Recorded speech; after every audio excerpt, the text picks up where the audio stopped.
વઢીને કહેતા હોય કામ, અને અમે સાંભળી લેતા હોય એમાં પ્રેમ હોય છે ને, કારણ કે જે માણસ હારે રહેતો હોય એનો કહેવાનો અધિકાર છે. અને હું તો કાયમ કહું છું, તમને કહી દો, દર શુક્રવારે હું તો લીમડી બેસું છું, અને દર શુક્રવારે સરકારના કામ કરવા માટે મામલતદાર ઓફિસ, પોલીસ સ્ટેશન, પ્રાંત, ડીડીઓ, કલેક્ટર, યોજનાઓ, રસ્તાઓ, આરોગ્ય, કેટલી વાત મારે અત્યારે આપણે કરવી નથી. આપણે હિતુભાને અને મિર્ઝા સાહેબને સાંભળવા છે. મારી 1-2 વાત એટલા માટે કરવી છે કે આપણે જે વિધાનસભામાં આરોગ્યના કામ માટે કહું 15 ગામ માટે, તો 5 કરોડ ને 10 લાખ રૂપિયાના આપણે જે પીએચસી સેન્ટર જે છે એ નવા આપણે કરવા માટે ખાતમુહૂર્ત કર્યા, અને એકાદ બે હવે કદાચ બાકી હશે, બાકી કીધું તમે ચાલુ કરી દો, આપણે લોકાર્પણ કરીશું. એ જ રીતે આપણે 10 થી 12 કરોડ આપણા નવી જે સ્કૂલો બનાવી છે એની વાત કરું છું. સરકારની અદ્ભુત બની છે, તમે કોરડા જાઓ જ્યાં બની ત્યાં, એ આપણે 10 કરોડથી 12 કરોડ ઉપરના આપણે એ મંજૂરી કરી અને આપણે લઈ આવ્યા છે. ત્યાર પછી રસ્તાઓના કામ માટે 55.76 એટલે 55 કરોડથી વધારે, જેમ આપણા ચૂડાના લીધા છે, નાળા પુલિયા બધું આવી જાય તો નહીં, તમામ રસ્તાઓ આપણે બજેટમાં નોન પ્લાનમાં આપણે લેવડાવી અને નાળા અને પુલિયા પણ લેવડાવી. અડધા કામ શરૂ થયા છે, અડધા કામ પછી તમારા ચોમાસાના કારણે શરૂ ન થાય એટલે નથી કર્યા.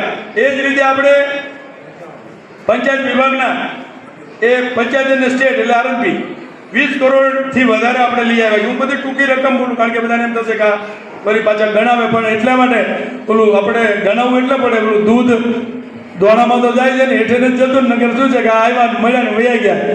મિત્રો, દરેક કાર્ય જે થાય છે એ મારા ખીચાના નથી હોતા, તમારા બધાના જે તિજોરીમાં રૂપિયા જમા થાય ને. હું નથી કહેતો કે સરકારમાં તિજોરી ક્યાંથી ભરાય છે. મોદી સાહેબ ને આપણા નેતાઓ એમ કહે છે, બાકી એકય નેતા નથી બોલતા. એ તો જાણે પોતાના ઘરના આપતા હોય એમ કહે છે, અને ગાળું બાળવામાં તો ક્યાં બાકી રાખે છે. મોદી સાહેબના બા ગુજરી ગયા પછી હજી એમને ગાળું દેવાનું મન થાય. તો વિચાર તો કરો, એ એમને હવે એ પતનના દિવસો છે. આજે હું ગમે બોલું, કોઈને ન ગમે, માન આપો, વેદ નમો માણસ હાથ નમે.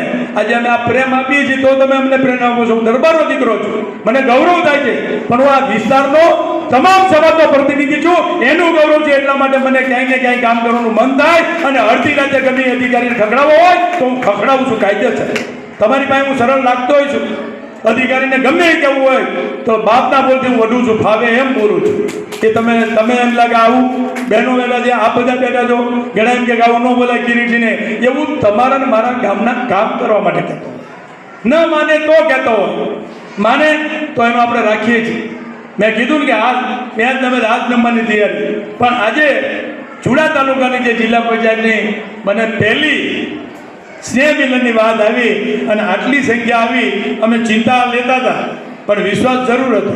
શું કામ કે મારે ત્યાં તમે ગામડામાં પત્રિકા મળી ન મળી હોય, ફોન થયા ન હોય, તો 8,000 સુધી 7,000 સુધી સવારના 9 વાગે મારા ઘરેથી ચાલુ થાય તો સાંજના પછી રાત સત્તા છે. ભગવાનને આપણે માનીએ છીએ. રામલલ્લાની વાત કરી, બધું વિષય નથી મારે કેવું, બધું લેશે, પણ મિત્રો આપણે કોઈ ખોટું નથી કરતા, જિંદગીમાં કંઈ નથી કર્યું, અને ભગવાન કરાવે છે. પણ એક ટીમ બનીને કામ કરવાનું છે. ક્યાંક નાની મોટી અમારી છતી હોય તો આ નવું વર્ષ છે, પણ આ નવા વર્ષથી આવનાર વર્ષમાં હજી પણ અમારાથી જેટલું થાય એટલું કામ તમારું સૌનું કરીશ. એટલી વાત કરીને મારી વાત ટૂંકાવું છું. ફરી વખત નવા વર્ષનું સ્નેહ મિલન હું જયદીપભાઈની એમની ટીમને, જસુભાઈની ટીમને અને ડેલિગેટ જિલ્લા પંચાયત સભ્ય અને ડેલિગેટો આ તમામને યસ. હું કોઈ એક વ્યક્તિ કે એક સમાજ નહીં, આમાં આપણો ગુલદસ્તો છે, બધા સમાજના બેઠા છે. તમામ સમાજના કાર્યકર્તાને કહું કે આપ સૌએ જે રીતે મને જસુભાને ડેલિગેટને સરપંચને જે કામ કરતા જોયા છે, અને એના આમંત્રણથી જે રીતે તમે આવ્યા છો, અમે એમને કીધું, એમને તમને કીધું, એ તમામનો હું હૃદયપૂર્વક મારી વિધાનસભા વતી અને ભારતીય જનતા પાર્ટી વતી હું હૃદયથી આ વિસ્તારના પ્રતિનિધિ તરીકે આપ સૌનો હૃદયના ભાવથી હું આવકારું છું, વિશ્વાસ પણ આપું છું. અને આવનાર તાલુકા અને જિલ્લા પંચાયતની સીટ જે સીમાંકન આવે એ મુજબ આપણે ચાલવાનું છે. જે ઓબીસી આવે, જનરલ આવે, સામાન્ય આવે, XYZ આવે, તાલુકા પંચાયત અને જિલ્લા પંચાયત ભાજપની બનવી જોઈએ અને બનવી જોઈએ. ગમે એવા ગમગોળા આવે એમાં ક્યાંય પડવાનું નથી. મારે એટલે નથી પડવાનું કે આપણે જે આવવાનો ફ્લો થયો છે ને, એ બંધ થાય. સરકાર ન હોય, તાલુકા પંચાયત ન હોય, જિલ્લા પંચાયત ન હોય, હું અત્યારે કોઈ તલાટીની બદલી કરી દઉં, હું કોઈ રોડની રજૂઆત કરું તો આ બધું થાય નહીં. આ હું ચીમકી નથી આપતો, આ બધું કામ સરકાર દ્વારા આવે છે. એ આપણી આખી ચેનલ છે, એ ચેનલ બરકરાર રહે અને તમારો મારી ઉપરનો જે ભાવ છે એ ભાવમાં હું દોરાવાય ઓછું નહીં થવા દઉં. જે કામો બાકી હશે એ પૂરા કરવાનો વિશ્વાસ આપું છું. આપ સૌનો આભાર. ભારત માતા કી જય.